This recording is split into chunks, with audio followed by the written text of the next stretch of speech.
We are transmitting live from San Diego, California, from the studios of KPBS on the campus of San Diego State University. Greetings to our participants in Mexico, Honduras, Colombia, Brazil, Paraguay, and Argentina in Latin America. We would also like to welcome our distinguished friends at the Organization of American States in Washington, D.C. Welcome to the program Strategic Vision, the fifth video conference in the series Management Systems for the 21st Century. I am Armando Osorio, your moderator for this teleconference.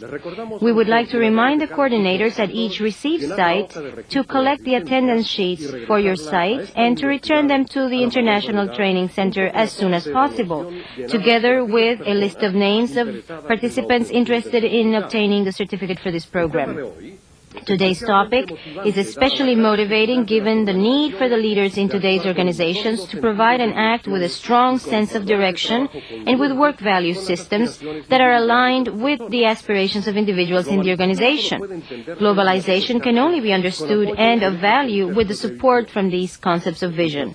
It is now my pleasure to present to you our guest and expert speakers, Thomas Hoffmann. Mr. Hoffmann is Executive Director of National Accounts for AT&T in San Francisco, California.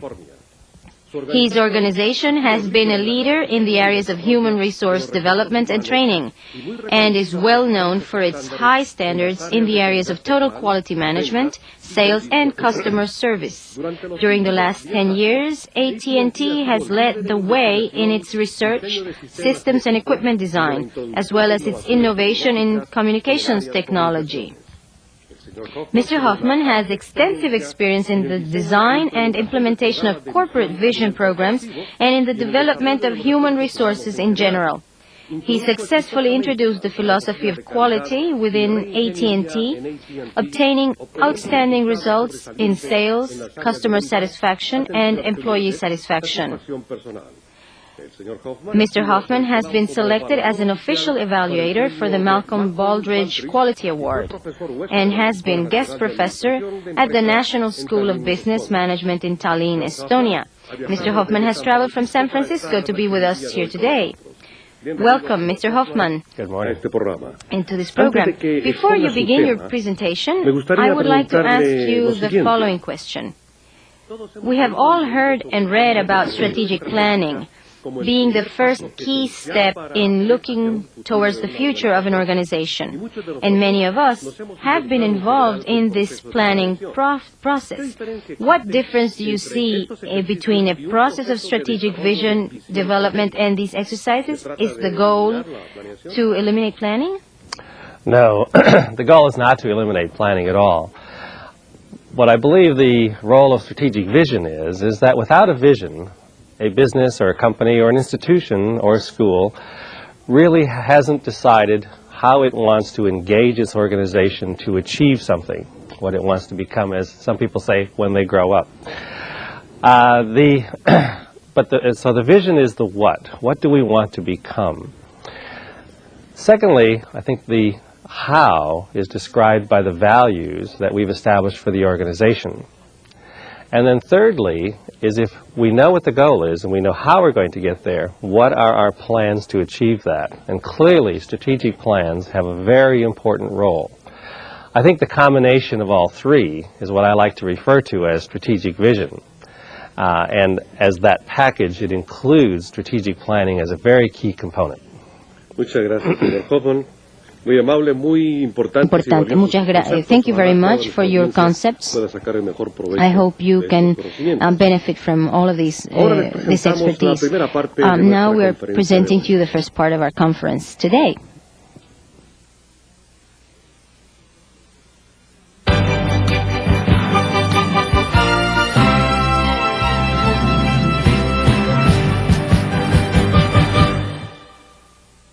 Suppose one day you suddenly had a desire to go on an exotic vacation to a place you've never been before. The more you think about the idea, the more anxious you become. You go to work thinking about it. You eat lunch thinking about it. You daydream about it. You fall asleep at night thinking about it. When you first had the idea, you didn't have a specific destination in mind. You imagined the possibilities. You did say exotic. But then you think, why not do something challenging at the same time? Consider some options. Sailing to the South Seas, trekking through the Andes, going on a safari.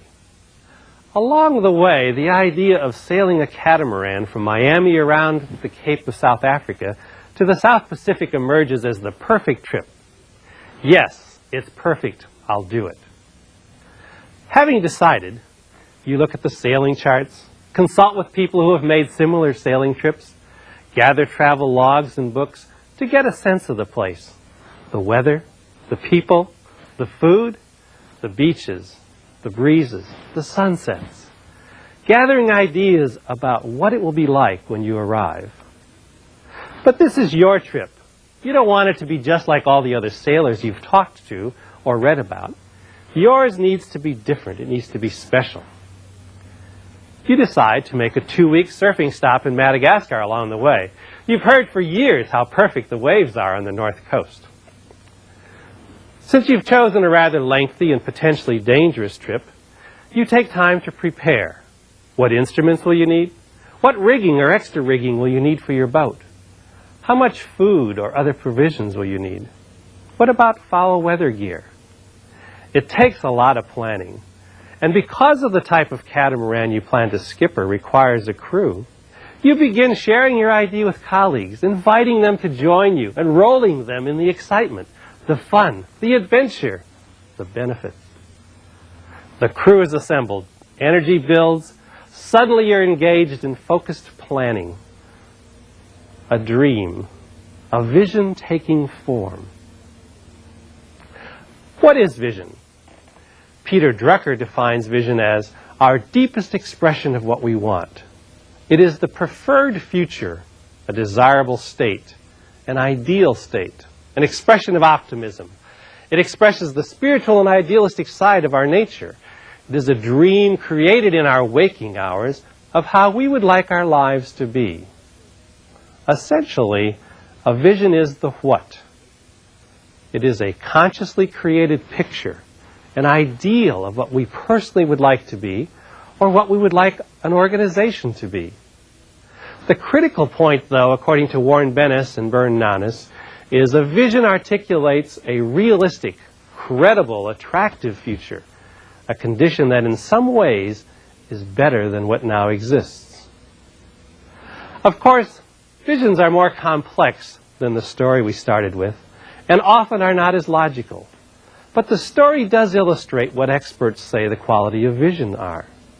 First, futuristic, image, ideal, and unique. First is futuristic. Visions are statements of destinations, says Jim Kouzes and Ed Posner, the authors of The Leadership Challenge. A vision is a point somewhere in the distance ahead. In our story, it was sailing to the South Seas. For some people, that point may be 2 years ahead. For someone envisioning retirement, it could be 20 years ahead. For some companies, the future state may be 3 years from now. For others, like the Japanese, it may be many decades ahead. In all cases, a vision is about the future. And the idea of future for people contains power. During his ordeal in the death camps of Nazi Germany, Viktor Frankl became intrigued with the question of what made it possible for some people to survive incredibly difficult conditions while so many other people died. Being a psychologist, he looked at many factors such as health, intelligence, family backgrounds, survival skills, etc. However, he discovered the single most important factor for survival was a sense of the future, a vision. each person had some important work left to do. The same observation was made of POWs in the war camps of Vietnam. The primary force keeping the survivors alive was a compelling, future-oriented vision. Although a clearly different context, doesn't the idea sound familiar as one recalls the stories of the survivors of the Argentine soccer team's plane crash in the Andes? The second quality is image. Vision is a C word, a picture word, a word that creates an image. When we think of a future state, we create an image of what it will be like. In our story, the Voyager created images of the beaches, the food, the people, standing in the breezes, the waves. Just as the Voyager visualized his destination, leaders visualize what their organizations will look like, how they will function, how they are distinct, how they will be viewed by the customers, by the employees. Vision, says Stephen Covey, is the best manifestation of creative imagination. It's the ability to see beyond our present reality, to create, to invent what does not yet exist, to become what we not yet are. It gives us the capacity to live out of our imagination instead of our memory. The third quality is ideal. Vision expresses desired futures.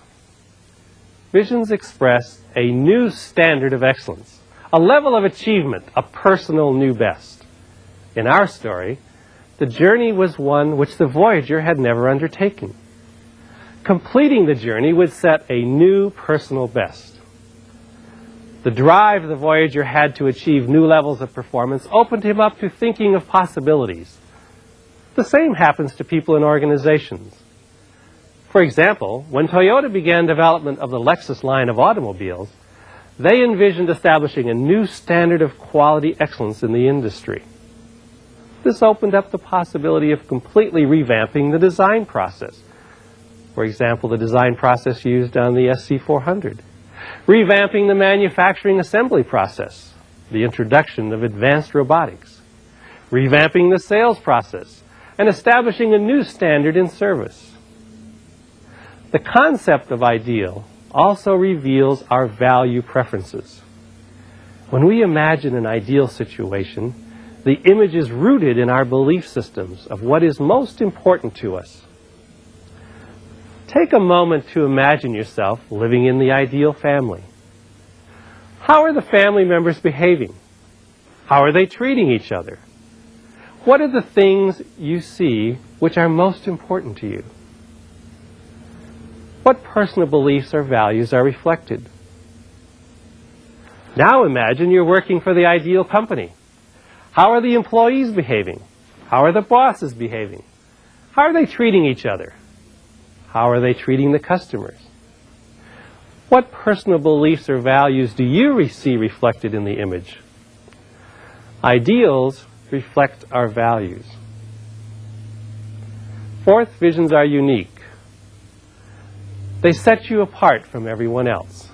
Visions tell people what you stand for and what sets you apart from everyone else. In your companies, visions set your business apart from everyone else.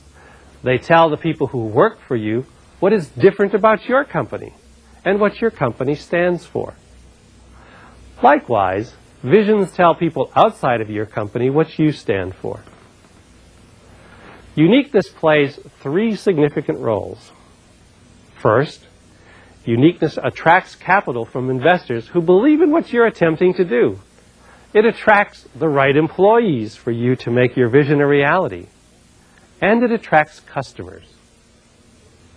The second significant role of uniqueness is that it fosters pride, self-esteem, and self-respect. It gives the people in your organization a sense of identity and a common purpose. How many of you belong to social organizations near your home? What is it that makes your social group unique? Do you feel a sense of pride belonging to the organization or club? One of the ways to learn about the uniqueness of your organization is to ask your employees or your colleagues why customers buy our product or services. I recently heard one of our employees who sells long-distance service to residential customers, who when asked a similar question responded by saying, "We sell friendship." Think how different the vision of that person is versus one who might respond, "We sell telephone connections." Thirdly, the uniqueness quality of vision plays another important role for those of us in large companies. Uniqueness is the characteristic which allows smaller work groups within a large business to have vision statements of their own. While the individual group visions are encompassed by the corporate vision, the group's visions provide a distinct identity for the respective groups. For example, each of our offices has their own team-defined vision statement. In summary, all visions are future-oriented, images of some ideal condition which is unique. The critical point is, a vision articulates a realistic, credible, attractive future, a condition that in some ways is better now than what exists. Jim Kouzes, author of The Leadership Challenge, would say that creating a vision for your organization is similar to our opening story. You begin with a vague idea of what would challenge you and your team. As the idea develops and becomes more focused, the desire to pursue the idea grows more intense, and you become even more determined to do it. Your conviction generates energy for you to focus on what you want to do, and the image becomes clearer. You begin to get a sense of what you want the organization to look like, feel like, and be like when you have completed the journey.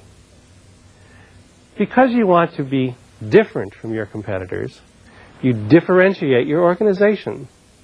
Your image is distinct. You want to set a new standard of excellence. It is an ideal and unique image of the future. Creating the vision is just the beginning. The challenge for you as leaders is to paint a vision which incorporates its qualities. Recall that vision is the what, a picture of the future. The medium available to you to give expression to the vision are metaphors, analogies, examples, poetry, quotations, symbols, pictures, and humor. Through the appropriate choice of language, the leader gives expression to the vision. Think about your visions. What words give them life? It is the role of the leader to articulate the vision. It's the role of the leader to enroll the people to see and visualize the future possibilities. It is the role of the leader to communicate vision in such a way that others can make the vision their own, in such a way that each individual in the organization knows that the function they perform contributes to the vision, in such a way that others want to follow, in such a way that followers become enthusiastic supporters. Visions only seen by the leaders cannot create organized movement. Leaders must share visions.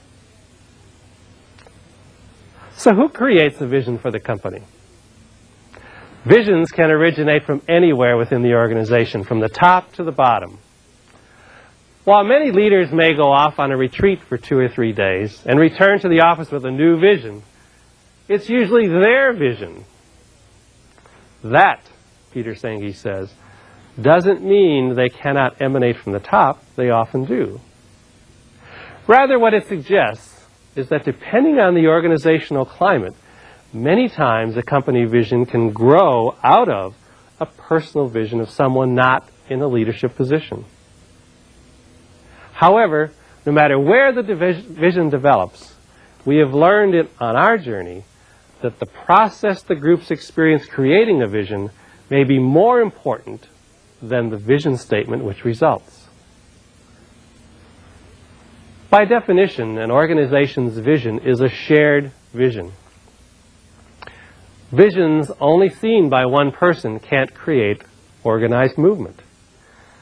As Jules Verne wrote, anything one person can imagine, other people can make real.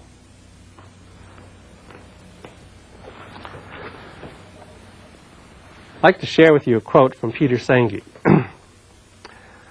A shared vision is not an idea. It is rather a force in people's hearts, a force of impressive power. It may be inspired by an idea, but once it goes further, if it is compelling enough to acquire the support of more than one person, then it is no longer an abstraction. It is palpable. People begin to see it as if it exists. Few, if any, forces in human affairs are as powerful as shared vision. Powerful thoughts. At its simplest level, a shared vision is the answer to the question, what do we want to create? Just as personal visions are pictures or images people carry in their heads and hearts, so too are shared visions pictures that people throughout an organization carry. They create a sense of commonality that permeates the organization and gives coherence to diverse activities.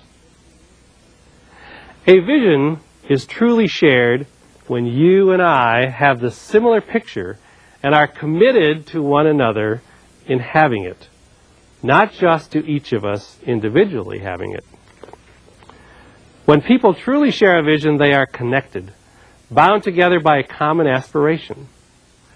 Personal visions derive their power from an individual's deep caring for the vision. Shared visions derive their power from a common sharing. In fact, we have come to believe that one of the reasons people seek to build shared visions is their desire to be connected in an important undertaking. So why is it important?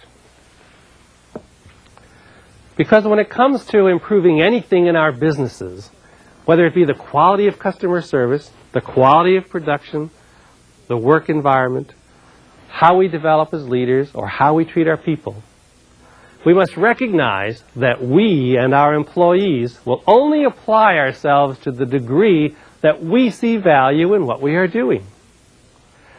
This sense of commitment emerges from how worthwhile we believe the company's vision to be, and if the work we perform contributes directly to achieving the goal.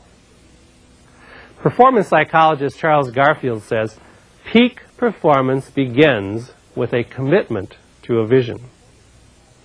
For example, remember when you were younger and you really wanted to do something? Maybe it was be on the high school soccer team. The more your parents told you why you shouldn't do it, and your friends told you you couldn't do it, the more determined you were. You knew deep inside that you could achieve your vision of making the team and winning the championship. You became so committed that nothing could stop you. You didn't focus on your limitations, the fact that you were small in stature. You didn't have enough stamina. You didn't have any experience. You focused on the end and sought alternative and creative ways to overcome each obstacle. The experience probably ended up being one of your personal bests. You achieved peak performance by being committed to your vision. You owned the vision. You were responsible for making it a reality. Similarly, a strong organizational vision encourages people to break through their perceived limitations. When people are drawn to a desired state, they devote less energy focusing on what isn't working or on petty office politics. When people are focused on the end, they are courageous and take risks. No task seems impossible. When people are driven by the vision, the focus is long-term. When people are part of the creation process and understand and personalize the vision, they align themselves with it and are eager to make it a reality. If aligned, employees are focused on the end and hence more likely to get along even under pressure. They will more easily reach agreements and live up to them, and will assist each other to reach the vision. The gap that exists between what exists and where the vision will take them creates the tension which generates organizational growth. Rick Ross, a consultant from San Diego, talks about the levels of commitment. He suggests there are 4 levels: commitment, enrollment, compliance, and non-compliance. Applying this concept to vision, he would say, when someone is committed, they feel fully responsible for making the vision happen. When someone is enrolled, they will do whatever they can be done to make it happen. When someone is compliant, they go along with the vision. When someone is non-compliant, they can't see the benefits and won't pursue the vision. Ed Oakley, author of the book Enlightened Leadership, tells us a little story which illustrates commitment and alignment. There were 3 men laying brick at a work site. All had the same tools and materials. Yet a passerby noticed that all 3 somehow appeared different. So he asked the first bricklayer, "What are you doing?" "Laying brick. It's a paycheck, even if it's hard work." The passerby asked the second bricklayer, "What are you doing?" His response, "Well, I'm one of the construction people, and we're putting together the east wall of the structure." "And what are you doing?" the passerby asked the third bricklayer. "I'm helping build a cathedral, and someday, right where we are standing, the spires will rise above us, and people will be meeting to worship and be educated." The first worker had a job. The second worker had acquiesced to common goals. The third man had bought into and became aligned with the vision. How many of us can describe our work in the context used by the third bricklayer? By getting in touch with the personal value of an organization's vision, people see how their individual goals fit into the organization goals. In other words, both the individual and organization begin moving in the same direction toward a shared vision, says Ed Oakley. I'm reminded